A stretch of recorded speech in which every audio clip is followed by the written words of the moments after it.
Would Jesus spank a child? What do you think? We're going to talk about that. I'm Nicholeen Peck, and I teach all over the world about parenting, good communication, and I'm going to be out in the open that I actually have spanked a child before. We're going to be talking about that in this video.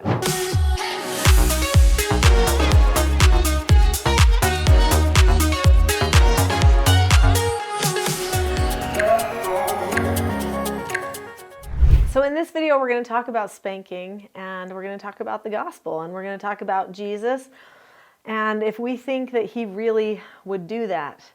I have spanked someone before, so I'm going to be completely honest. I've seen both sides of the spanking argument, and I do have firm opinions on it. But before we get to those firm opinions, I want to share a story from my life.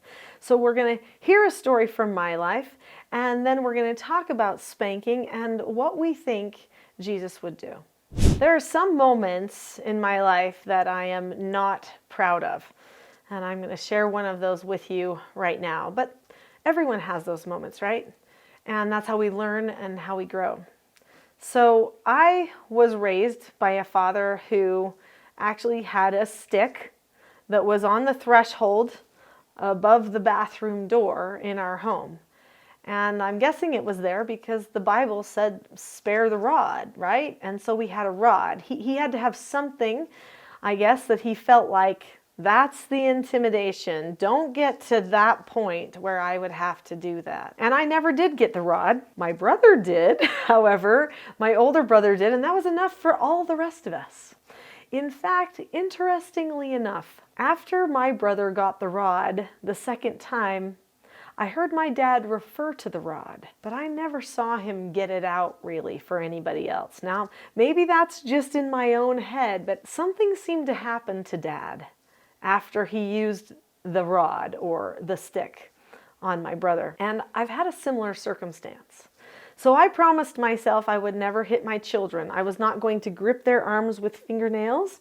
I was not going to threaten them. I was not going to be aggressive with my children. In fact, I even when I was young had this delusion that what you wanted to be was your child's friend, but I have since learned that is definitely not the way to go. My dad actually was very opposed to that point of view because he saw what happened to society when that philosophy came in with Dr. Benjamin Spank, and he was like, no, I'm not raising my children like that. But he might have gotten a little heavy-handed sometimes. Most of the time he was not. He was a talker. He would talk about things, discuss things. He was very level-headed until he wasn't. Anyway, and so I guess everyone has their breaking point. Well, let me tell you about mine. Here I am, new mom. I've got these plans that I'm going to always be calm and collected with my children. I'm not going to be angry, aggressive, and I'm certainly not going to hit or spank because I did not see that it would do any good. And then one day, we moved into a new home. We're talking new. And I've got a little child. And he's about 3 years old. And he's playing with one of those big metal dump trucks. You know those old Tonka dump trucks that were made out of steel? He was playing with his dump truck. I told him that he needed to go and do something. He didn't want to do it. He was like, no. And I said, Quinn, you need to do this thing.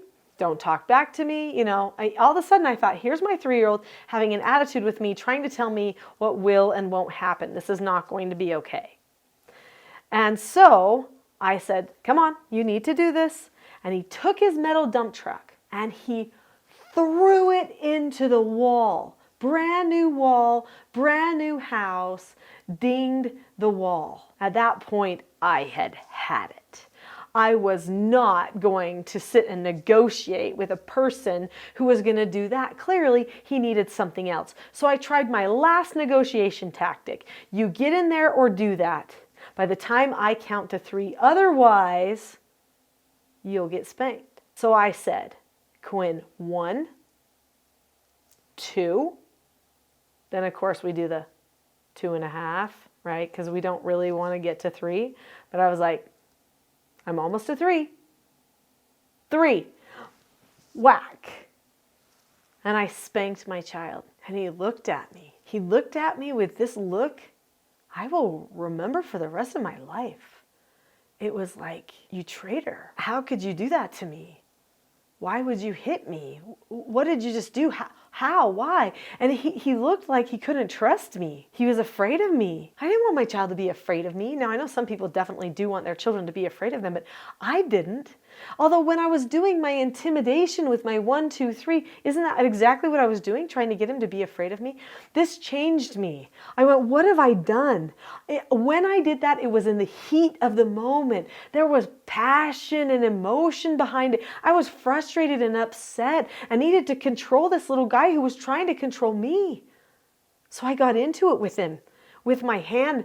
But immediately after that, when all the chemicals in my brain changed from emotional back to logical, I felt guilt. And I thought, what have I done?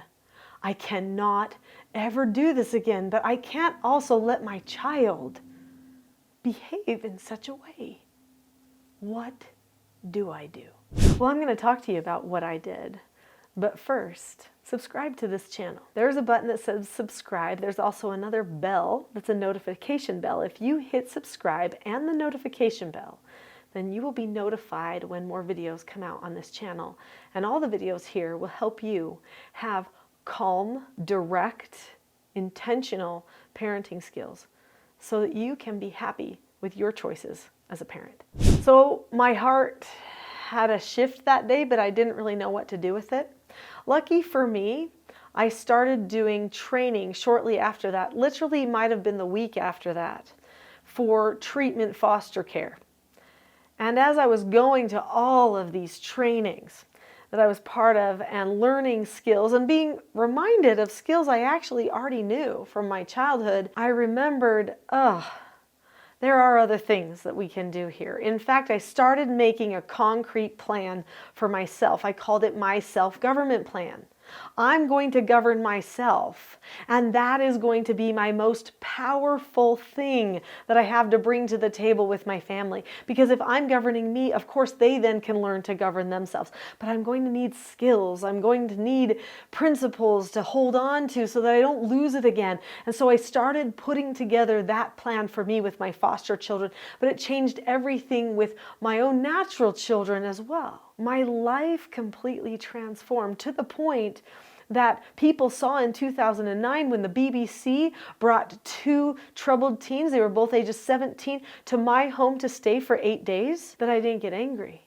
That they were in my face yelling and swearing and being disrespectful, unkind, but I didn't get angry. Instead, I maintained calm, I loved them, I taught them, and they changed. 2 days of tantrums and running away, and then they changed. By the end of 8 days, they were crying and begging not to leave our home because I wasn't the type of parent that could hit them. And here's the thing, I couldn't hit them anyway. So with my foster children, I couldn't lay a hand on them or I was going to get hauled into court. With those children from the BBC, could I hit them? No. But guess what? With my foster children, with the BBC children, and with my natural children, I have found it just isn't necessary. So let's talk about Jesus and let's talk about what he teaches us. Jesus says, blessed are the meek. Jesus says, blessed are the humble, the kind. When I was hitting my son, was I humble? Oh no, I was prideful. I was controlling. I was stopping this right now. There is only one circumstance that I can think of where Jesus even acted like he was stopping something right now. And that's when he cleansed the temple and dumped over the table. But he sat and he braided a rope before he even did that. He thought. He planned. And we don't know he had an angry voice. We don't know that. We just know he tipped over the money changers and he cracked the whip. He might have cracked the whip to get the attention because he didn't even want to yell. We don't know. But because all of us are so angry, we're not as perfect as he is, we think that he must have been angry. But let's think of other circumstances. The woman taken in adultery, did he stone her? It was the law. No. He got down on her level. He drew in the sand. He thought. He examined her heart. And he said, go and sin no more. He told her it was wrong and to not do it again, and to just go. And she praised him. Think of the people that were going to stone him in Nazareth. Did he start fighting them? His life was in danger. No. He just kindly walked past them all and just didn't let it happen. For all of Jesus' ministry, what I see when I study Matthew, Mark, Luke, John, the apostles, when I study them, I see a man who was there in calmness, who didn't control anyone. He just taught, and he loved, and he sacrificed. I love Jesus with all my heart. And my goal from the time I was a little girl was to try to be like him. I've had many moments when I haven't been like him. I'm sure we all have. But when I teach, when I love, when I correct with calmness, firmness, and kindness, I feel closer to him than those times when I let my anger get the better of me, or when I hurt someone else. And so I abandon all of those things. And I've gone for the harder road. It's so much easier to hit a person. It's so hard to control yourself and govern yourself. But there is hope, because if a person like me can do it, then you can too. And I want to help you. I have a Calm Parenting Toolkit, which is a great beginning to learning about self-government and learning some tools of calmness so that you don't feel like you have to hit either. You need skills. You need tone and principles and things that you can hold on to so that you don't end up doing something you wish you didn't do, like I did. So instead of focusing on your frustration and how hard it is, focus on where to go from here. And click on the link in the description below this video, which says teachselfgov.com/toolkit. And you will get the 10 tools in that Calm Parenting Toolkit for free. That'll be a first step. After there, you'll probably still need more, just so you know. And that's where the TSG Parenting course or one of the trainings come in. Keep learning, but start with that Calm Parenting Toolkit.